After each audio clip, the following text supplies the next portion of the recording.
You're listening to Switched On Australia, the podcast that tracks the opportunities and challenges of electrifying everything, everywhere. Switched On is brought to you by the publishers of Renew Economy, Australia's best informed, most read website focusing on the green energy transition, and is supported by Boundless Earth. Boundless Earth uses philanthropy, investment and direct advocacy to help Australia become a global force in a decarbonised world. G'day and welcome to Switched On Australia. I'm Anne Delaney. Thanks for joining me. Does the prospect of the clean energy transition being led by the data and AI industry horrify you? Well, I have to confess it does me, but that's the proposition of my guest today. He says it's inevitable that as data and energy become more intertwined, it will be the data industry that will lead and champion the energy transition in a way that the power industry on its own can't. Luis F. Gonzalez is the Chief Data and AI Officer at Aboitiz Power and Chief Operating Officer for Aboitiz Innovations. He works at the intersection of artificial intelligence and electricity systems. Now, the digital economy already dwarfs the electricity sector in terms of value. The question is whether that financial muscle will now reshape who builds and runs our energy infrastructure.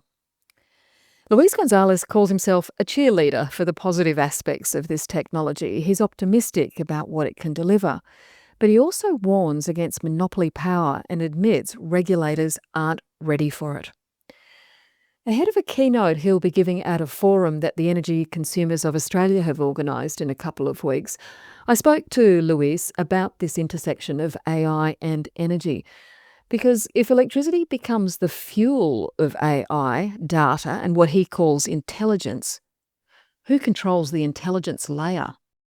Luis Gonzalez, thanks so much for joining the Switched On podcast today. Thank you for having me.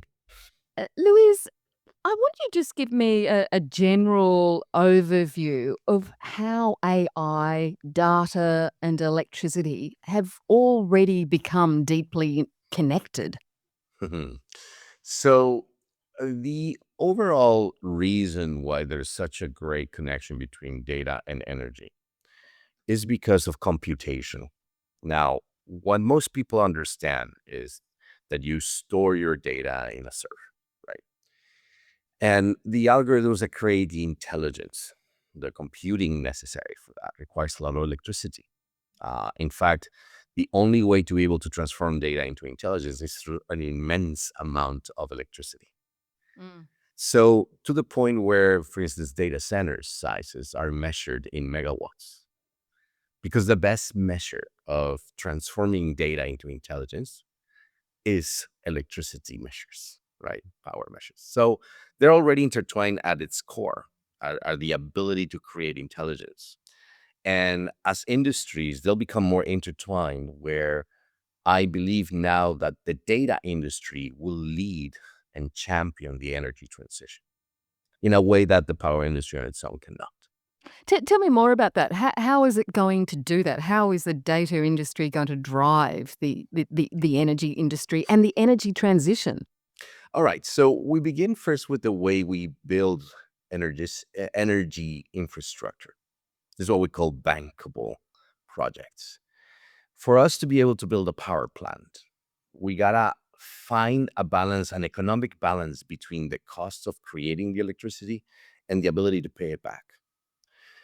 That created that when we first started this industry back in the late 1890s, most governments saw it as a net loss. Basically, they had to invest into it and not expecting a return. And then eventually, somewhere around the 70s, we began a path of trying to make energy sustainable. But what we meant by sustainable was economically sustainable. Not environmentally. Not environmentally, exactly. That was the first form of sustainability. Now, I would say that from the 90s, we understand sustainability and not just to be able to be economically viable, but also sustainably to the environment, right? And these were challenges and are challenges that we still struggle with. Like a lot of the reason why we don't have more renewables in this world is because of the economic cost, the ability to make it economically viable and to sustain that economic value so that the cost of energy is lower or less than it was before. And in fact, that we kind of failed at that. Most countries that have gone through what we call, competitive markets, energy markets, have failed at making the energy more sustainable on the current paradigm of our projects.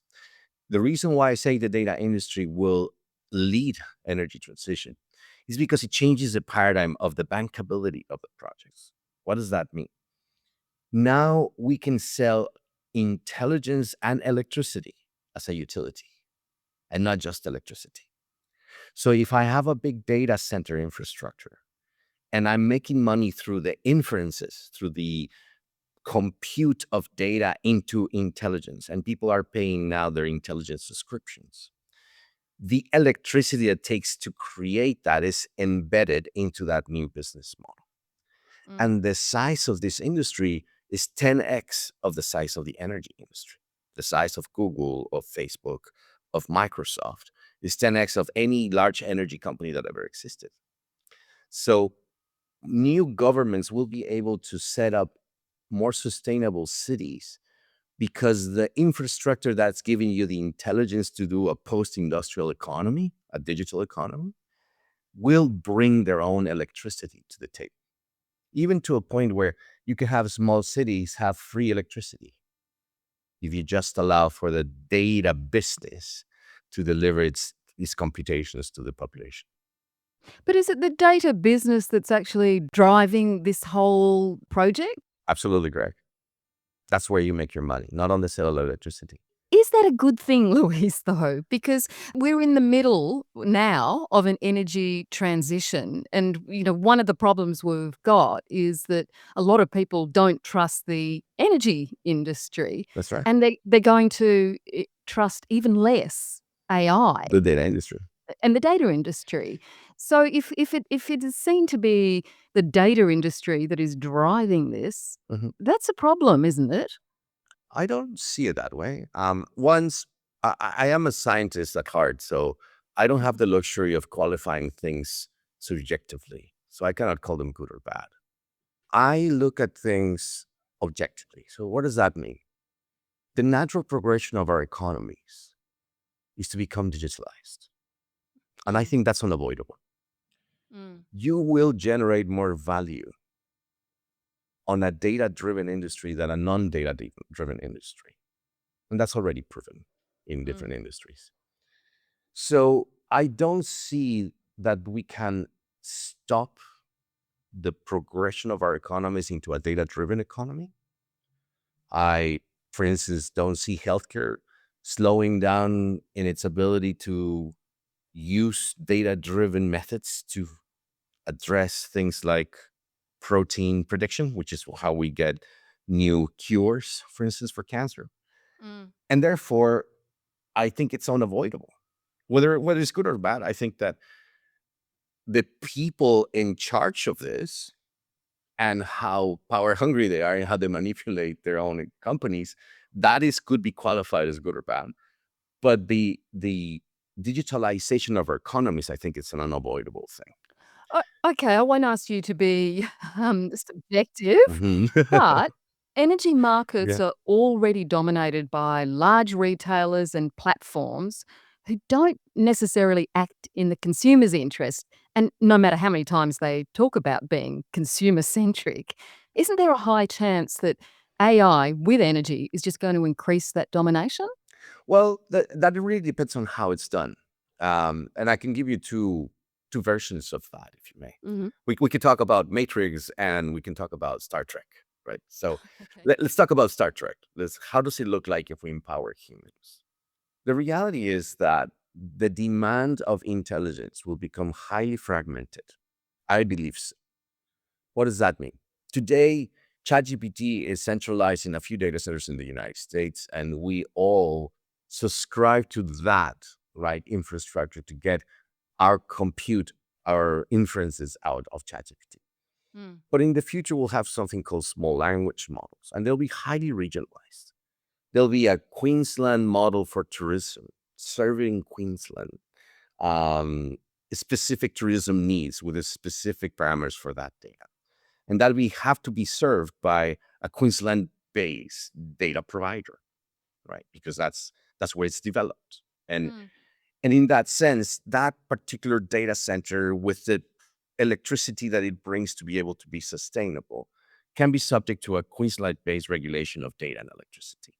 So if we go down the path of fragmenting the data requirements and energy requirements, then I think there's a lot more empowerment that can happen at the consumer's level, right? But can we fragment it to the consumer level, to the household level? That's the interesting conversation. And I think that's a great question that I don't think I have an answer for, but we should. Yes. I don't know if we can, but we definitely should. Because bottlenecking our electricity, if you look at, for instance, why has the energy industry failed in delivering sustainable power? We over rely on centralized power. Now, if you look at how Origin does in New South Wales, or how the other providers in Victoria do it, they still have significant investments on large power plants that are centralized somewhere out of the cities, right? And Yeah. that's a heritage of the models that we created for. And there's a lot of reasons for it. To be fair, it's a And large fossil fuel plants, large fossil remember? fuel plants because that was the cheapest form of Mm. energy intensity generation. But if we go to what makes a lot more sense, it makes more sense to distribute the energy requirements where they're most needed, right? Now, in pre-digital economies, that means one massive city or one massive industrial complex requires more energy. But in post-digital industries, the highest demand of electricity will be the data center. Mm. Unprecedented, because the amount of electricity required to do the kind of computes that we will need in the future, it's just not sustainable to do it centralized anymore. Mm. And you start seeing already data centers that bring their own uh, fuel cells, hydrogen fuel cells. Energy centers are going to bring their own modular reactors, nuclear modular reactors. And if you want to fragment those, like basically this will serve this community, this particular area of the city, you will need to change the legislation to allow for that to happen. And I think if I think what the role of the consumer is in that is to force the politicians to rethink the paradigm of sustainable energy and data. I mean, you say that the energy transition has failed to some degree, and yes, in certain parts it definitely has. But here in Australia, we are being quite successful at kicking coal out of our grid, right? And that's partly because consumers have put rooftop solar on.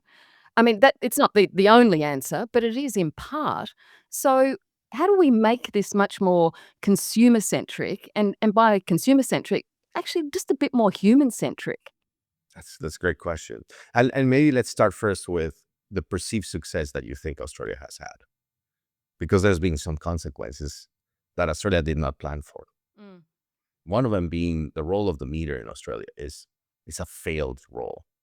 Everyone in the power industry knows that that part of the Australian legislation has failed, because the project to make Australia smart meters was just a net loss at the end, and it become more expensive. Mm. Now, Australian grids, you could say you could kick out coal, but Australian grids are very unstable also, because you don't have the ability to broker and manage the dynamic voltage of these particular solar panels that you've put in place.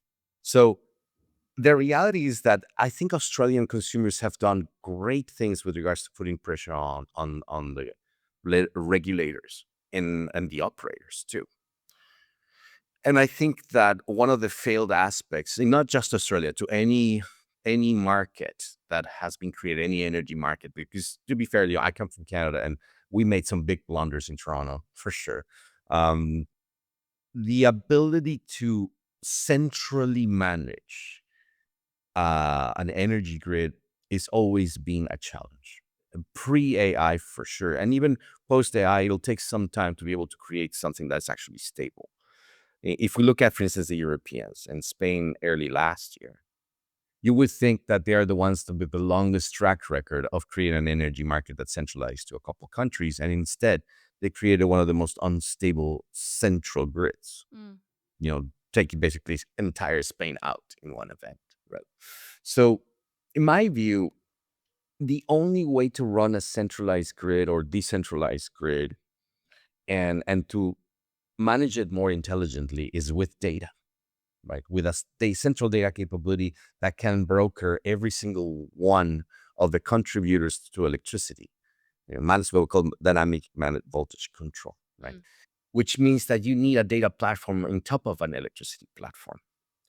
And having worked in the energy industry for 25 years, I can tell you that industrial companies are incapable of doing that. And so are regulators. The only company that has demonstrated to have the capability to do a massive data brokerage effectively for a platform of millions is a data company. Right.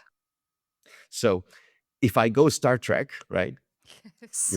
which is optimistic, but you Very. get a blend of Origin Energy and Facebook That that create. horrifies me, Louise. But let me go the Star Trek route first. Okay. That is really well regulated, Yes.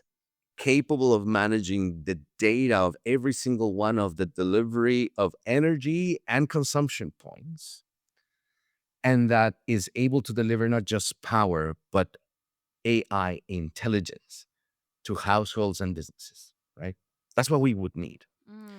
In the current version of Origin and Facebook, it's a problem because it's hard to legislate them, it's hard to get them to change. So that's why I don't bet on Facebook and Origin. I bet in a brand new company that perhaps doesn't exist today. Yeah. Someone that is native to the new rules and is not incumbent by the old way and all manipulations of making money and managing regulators. Right? This does come down to governance, doesn't it? It does. AI in energy can't be simply delivered through, and I'm talking from a consumer point of view here, simply through better apps or a friendly language. I mean, we Yeah. need enforceable consumer rights, opt-out protections, and obligations actually for the industry to act in consumers' best interests. I mean, without that sort of governance, doesn't this, I don't know, doesn't it just become pie in the sky? Well, so we all need to shift. And then maybe let me talk a little bit about regulators. We talked about data-driven industries, right? Yeah. So we do things because we have the evidence that this will work, right?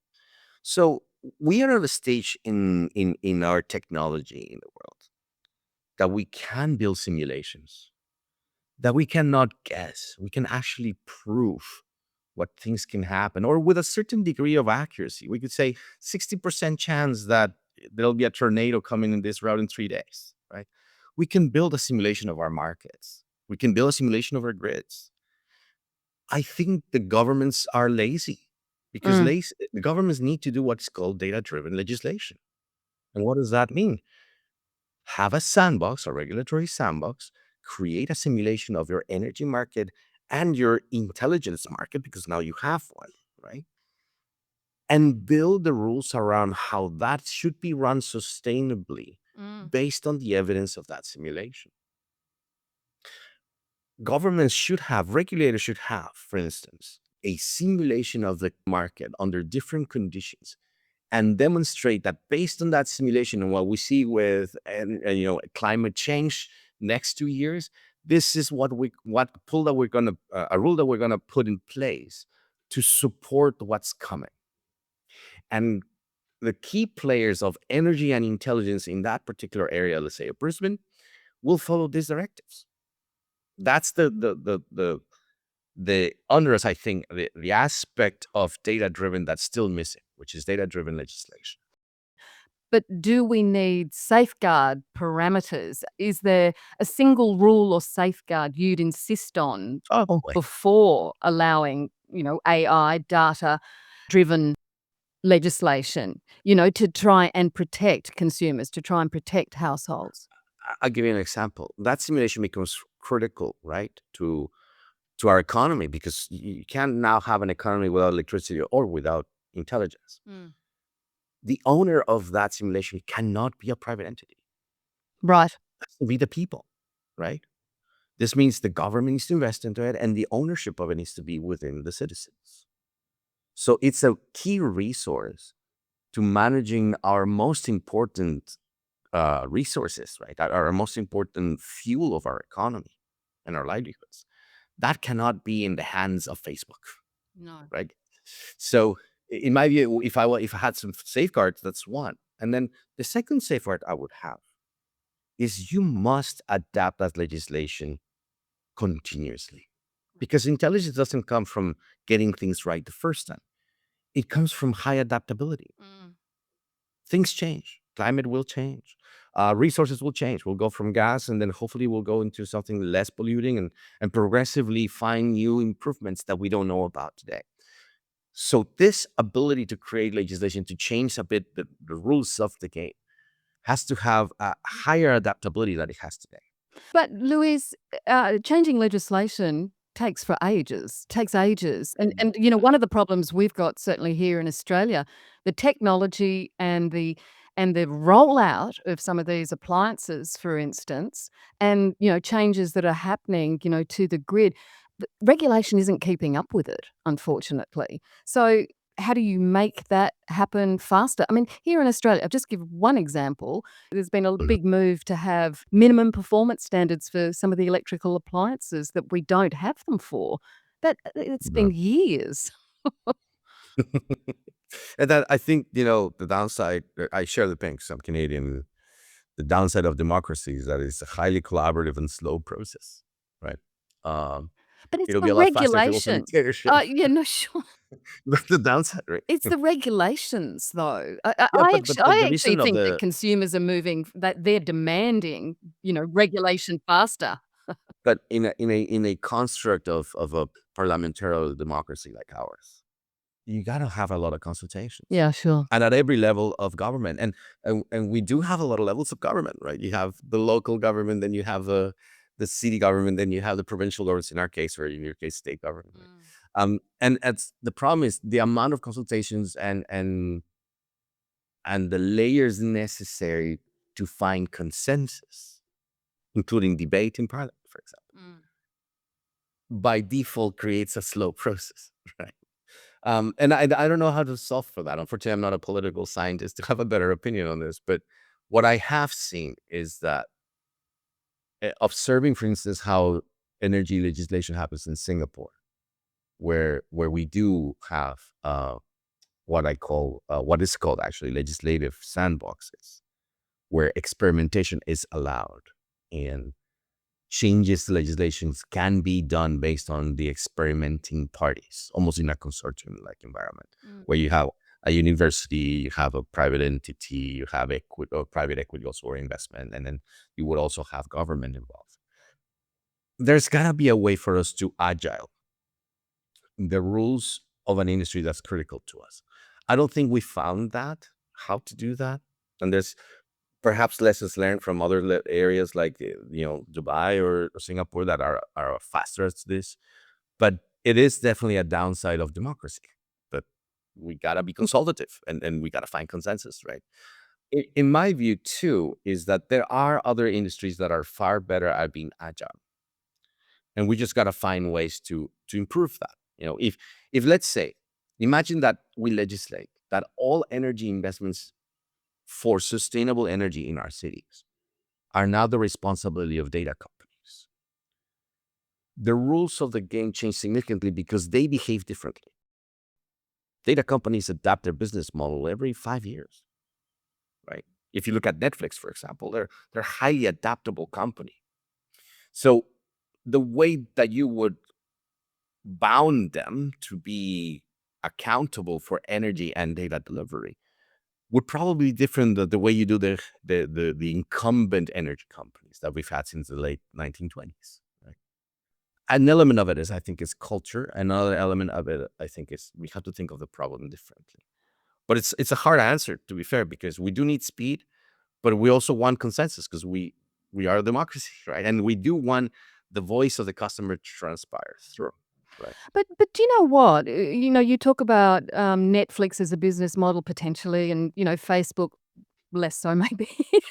um, When I hear that, it horrifies me. And do you know what my response is? My response is much more opting out. It's like, Yeah, I don't want that. yeah, I've recently installed a battery. We put some extra solar on. We're not drawing from the grid. We're just paying quite large network charges at the moment. Mhm. And so when I think that this is going to give more power to data companies and to the energy industry, I start to think, well, why don't I just opt out? Why don't I put a bigger battery on, put more solar on? And I'm sure other people will think the same way. I mean, it's just kind of human nature. Yeah, yeah, it's a natural reaction. And I think if we separate why does it give you that reaction of wanting to opt out? Yeah. It's not because of the data model. It's because of the leaders that drive that company, right? The way that they've behaved.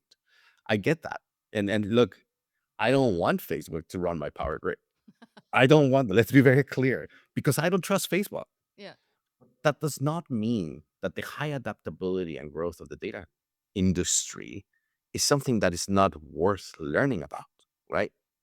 It's not those companies the problem, it's how they are run. Mm. But the technology underlying on it is really good.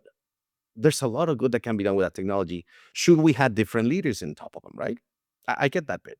But for instance, let's say that we want to facilitate a growth in our digital economy.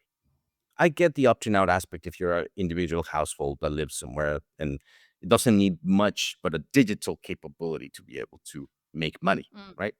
And that's great. But the infrastructure that supports your internet, right? Your water delivery, that infrastructure still requires to be done relatively central.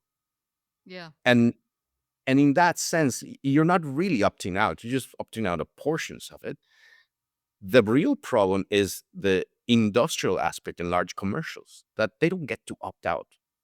You know, if you are a conductors or semiconductors manufacturer, opting out is not really a choice, right? Yeah. So how do you build better models that allow to diversify the control? Because one of the real problems we have with these digital companies is just how much power they've gained, right? So how, for instance, can I do a joint venture between a data company and manufacturing of microchips and semiconductors? And how can they serve their own industry with the understanding of what that industry needs? And not have to fall on a really large energy company or a really large data company to be able to self-fulfill what they require from a data and energy perspective. And I think that would go away also for hospitals, and that would go also for aviation. And the key aspects of our economy will need this, I would say, this capability to fragment the power and the use of electricity and data. I'm hoping that 100 years from now, the large energy companies of the world and the large data companies of the world will be history.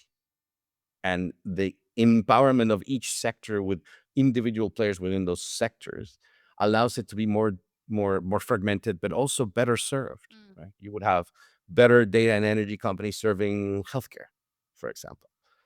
Obviously, this is utopic, but in my view, the role of consumers is to always fight for the fact that we cannot allow to over monopolize key resources for human support and survivability. Mm. And we've reached a point where data has become that. It's not just energy anymore. Mm. Yes, but these companies, whether or not it's a data company or a big energy company, they're gonna hold on to the power, so to speak, aren't they? I mean, they already have the capital, the data, the access to regulatory processes, and surely there's a risk that AI may amplify those advantages. If it's misused, yes, but AI also has the ability to counter those advantages. It's just how we use it, right? Again, it's not the technology the problem. It's it's how the people that own that technology and develop that technology uses it. And I'll give you an example of customer participation that we haven't yet even began to explore. The equation of energy affordability it's a two-part equation where we only focus on one part, which is how much does it cost to deliver a megawatt or kilowatt into your home. But there's an entire other part of that equation, which is how much you will be paying for electricity that is not dynamic, right? Um, and that's because we're trying to protect customers. But some of the aspects of protecting customers could be also to make them aware of conservation. You spoke about the disconnecting from the grid, or the not participating in the model as a form, right? I'm not gonna consume from the grid, right? What if we lived in a model where, like airline prices, no one pays the exact same price for kilowatt hour? It was dynamically priced, and those that conserve more pay less. Then now the industries that would have the real problem would be the smelters, the power generation, obviously, the semiconductor manufacturers, those that really draw out of electricity, with the data companies being the largest uh, facing that challenge because they are the largest consumers of energy.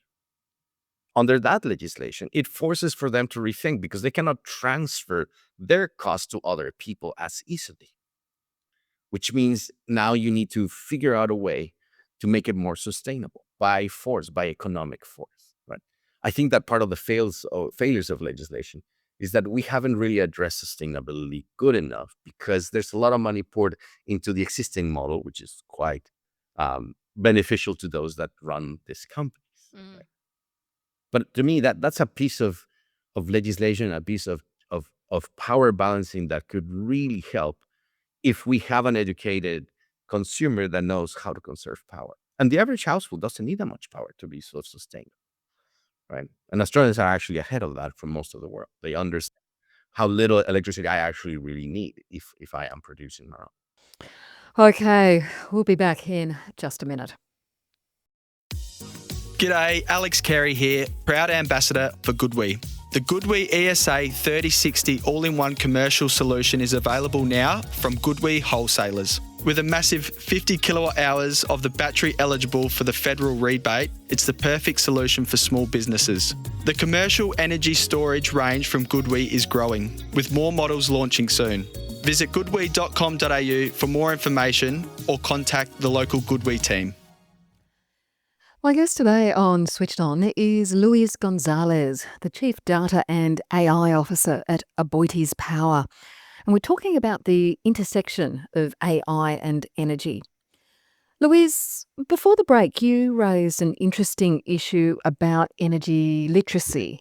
That's a great way to describe it. Yeah, in energy terms, are we at risk of households losing the ability to understand or manage their own energy use with this increasing AI? Maybe that's a price worth paying if bills fall. But, energy literacy really underpins electrification decisions, and it underpins trust in It the does. energy transition. If AI ends up handling everything, won't that erode our understanding of tariffs and usage and sustainability and risk and increased dependence on platforms we actually don't trust? Okay, so part of the not trust aspect of this comes from a centralized understanding of AI. AI is managing everything. But if you break down the fact that it's not one central AI, right? Yeah. Imagine that you in your home, now you have an agent that tells you electricity use optimization, serving you, right? Yeah. And then you basically said, whatever you do, make sure that my energy bill doesn't go above $50 this year, not this month. Then it'll dynamically change your aircon settings and dynamically change perhaps your microwave use. And it'll give you recommendations of things to consider, right? To keep the power low. So that democratization of that power can happen also because of AI. And this is my example, right? It is how we use AI, the problem. If we think of it as a monolithic, centralized AI that the government and the big companies are using to control us, then absolutely, we should reject that. But it can also be democratized. We all have access to it. We can all defend ourselves with our own AI agents at home and force basically the balancing of power, because I am controlling my consumption. I am controlling the way I conserve power, right? And if I was rewarded under legislation for my conservation efforts through a lower tariff, it will force those that use the most power to react. That's how we change human behavior as well.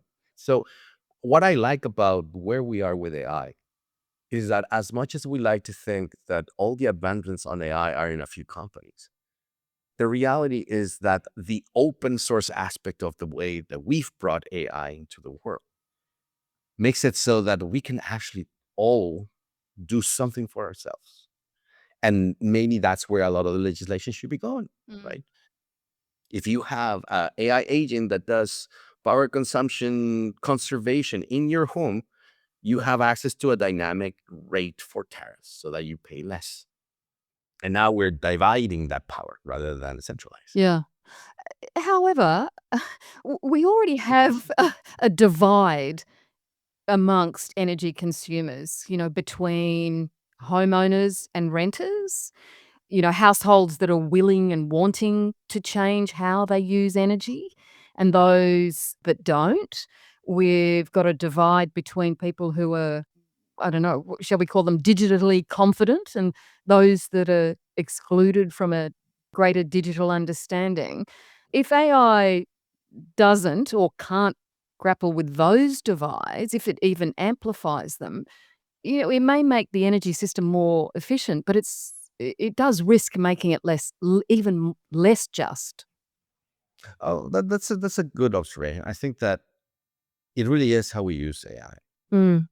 I have been part of establishing an institute in Singapore called the AI Asia Pacific Institute, and we look at the topics of ethical delivery of learning algorithms. Right. What I believe is if we provide a democratic access to AI for those that don't need to understand it, then things are a lot more possible. If it's an intelligence tool, it should be able to supplement my own capabilities. Whether I'm a computer scientist that knows how to build it, or whether I'm just someone that hasn't even graduated from high school, there's got to be a way for us to supplement every single household, whether you're a renter or an owner, and your ability to participate justly in economic constructs like energy or like digital economy, right? And this aspect is what we try to influence governments to do. A good government is a measure of how they treat those most at risk, right? Yeah. As Kennedy used to say. So if I had to see or push for something, is how is the government investing in the democratic and just access to intelligence, right? And intelligence means how do I support my own populace for them to have access to education or understanding things like credit, healthcare, um, electricity costs, right? Education. And is there free and available resources for them to supplement their own needs, right? And now intelligence is a need. So before we can say if you don't have education, you're disadvantaged in this world, right? The idea is we get to a point where even if you don't have education, there could be a resource that the government makes available to you to help you through the things that you don't understand, right? And that's what AI should become. The problem we have is, what role do we play as citizens to force governments to take us there? And sometimes, if we're too complacent, we're letting those that understand the power of these tools and have the money to take us to a different place. That's why in my class I keep talking about, is it Matrix or is it Star Trek? Right? Is technology going to serve us? Or are we going to serve through technology to somebody else? Right? But in my view, there is a way. For every side of one coin, there's a flip side to that coin. And if I had to push, for instance, in my case, Canadian government, I would want them to push for the free access of intelligence to everyone. And imagine that the example would be that when you go to the energy regulator page, there'll be downloadable agents to help make your home more sustainable. You download one to help you do pricing management or conservation. Another one helping you if you're a net consumer and also a prosumer, so you actually have capacity because in your batteries you have something you can put back to the grid. Another AI mode you can download for your home, and that helps you do that, right? So empower you to be basically also intelligent, and not just depend on, God forbid, a Facebook like and Origin like investment to be able to do it centrally, right? Yeah. I don't actually try, having been part of this industry for 25 years, I don't see a world where centrally can be done well. We're just incapable of doing that centrally. And we've tracked, right? So, Louise, do you think that consumers and, in the broadest sense, people who use energy, are we protected from the downside? No, I don't think we are. The reason we opened the institute and the reason I do this work extra from the work that I have for my day job is because I don't think we're protected. And I don't think we're protected because we don't even understand the harms that are coming to us very well. The regulators don't understand it. The researchers don't quite understand it yet. Therefore, the companies that are building the AI, they're going a lot faster in a tool that they actually understand its implications. And that's why it's really important for us to talk about this, because I can guarantee you there are really smart people that have created, for instance, deep learning, that would love to just pause a little bit the speed of development of AI, just so that we get a handle on the implications of what we're building. So why are you so positive then about what it can actually do and how beneficial it can be? Oh, because again, I can't rule my life by perceptions. I have to rule it by data. And the evidence is clear. It will transform the world. So there's two choices. I become pessimistic and paranoid and kind of ruin my everyday by what it can do to the world, or I can become optimistic, energetic about what the good aspects are, and hopefully bring it to fruition that way. Right? At the end of the day, no one's going to change the world by ambivalence, right? Yeah. By cynicism. Yeah. So you have to become a cheerleader of the positive aspects of this technology, so that someone will actually build it, or so that we can, build the right controls for it. Because if I go around the world in the institute, for example, like we advise ASEAN, right, as part of the technology council, and if I just show up in those meetings and tell them 5 ways that you're going to destroy the world with AI, they won't listen to me. In fact, I won't get invited the next year, right? But if I show up there and say, this is how you can transform your economies, and this is how you can continue in power, this is what you guys care about, right? But helping citizens, then it's more likely that they'll do something about it, right? And I give you a concrete example. Last year in February, we were about to sign a letter that basically committed to collaboration across 80 countries on safeguards for AI. And it was a huge milestone. We've been working on that for 5 years. And in that meeting, the United States and the UK absented from it. The failure, the heartbreak, to be very frank, as a Canadian, the world that we have built with institutions that actually help the people that led that absented. We had China and Russia signing into this, Oh, golly. and they absented, Yeah. which meant that it defeated the entire effort. Now, I could rant and get angry about the fact that here we were about to find some form of consensus on how to control AI, and instead, the very leaders of that idea said no. Or I could go about and say, okay, then we got to be creative the way that we will protect people, and start talking about adversarial networks and how discriminators could actually protect people from harms, right? And hopefully we'll get some startup companies that will make money by protecting people and not by attacking them. In that sense, that's where optimism comes from the fact that we're not going to find solutions by entertaining the very appealing doomsday conversation. Just a final question. You talk Sure. about consumers needing to, in some ways, to step up, aren't you? To Yeah. push government, to push the industry. Is the consumer and their energy resources, do you think that this is the way forward fundamentally? I know it's a way forward. I don't know if it's the way. Um, some of the people I respect the most, and some of them are, for instance, I used to work under Joshua Benjo. That was the person I worked for 3 years with. They are the really smart people that created all this, right? I know we're all worried. I could tell you that. So I don't know if we have the answer, but I know that we're all worried about finding answers on how to do this. Citizens pushing in countries where citizens are actually heard is a must. And look, I based on the research we do in the institute, I applaud Australia for banning social media for kids. I think that's brilliant, and it needs to be done. And maybe it's an overcorrection, but it's better to be on the safe side Yeah. on some things. Um, I do a lot of my pushing or motivation to rise in universities.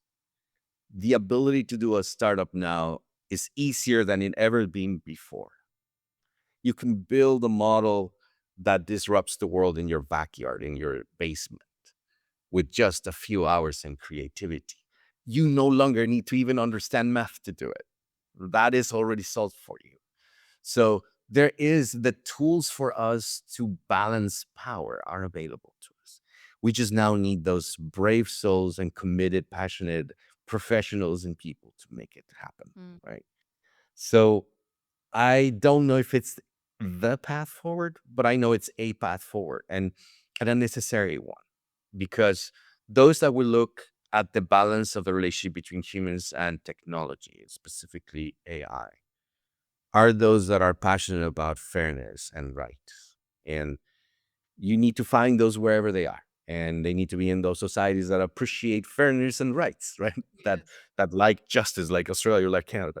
So those young people I try to incite, look, if you, for instance, if you're listening to this podcast and you are passionate about electricity energy, we definitely need local home-based agents that can balance conservation, that can give us advice on how to conserve electricity every day. And that's a great startup. And that's an app that Origin is not going to give you. No, Because BC Hydro doesn't do it, and Ontario Power doesn't do it, and Quebec Hydro doesn't do it either. no. And it's not that they don't want to give it to you, it's that their priorities are not based on that. Mm. Their priorities is about fuel, because that's how we make money in the energy industry. So if we have those tools to help control the citizens, we also have those tools to make sure that we balance the power. Well, balancing the power. That's let's cross our fingers. But that's why I'm hopeful, because if you have a good, responsible data company that is in the business of infrastructure building, they will bring renewable energy into the world faster than the energy renewable companies can. Well, there's lots to think about there, Louise, and lots to contemplate. Louise Gonzalez, thanks so much for joining the Switched On podcast today. And thank you very much for the invitation. And Louise F. Gonzalez is the Chief Data and AI Officer at Aboitiz Power. If you'd like to hear more from Louise, along with a bunch of other speakers whose decisions will impact Australia's energy future, check out the ECA's Foresighting Forum in Sydney on the 4th and 5th of March. Tickets are still available, and for further details or to register, visit Foresighting Forum 2026. Flick the switch at the Energy Consumers Australia website. I have no doubt Louise's presentation will generate an interesting discussion both on and off the stage. Thanks for joining me on Switched On today. I'm Anne Delaney, and I'll catch you next time.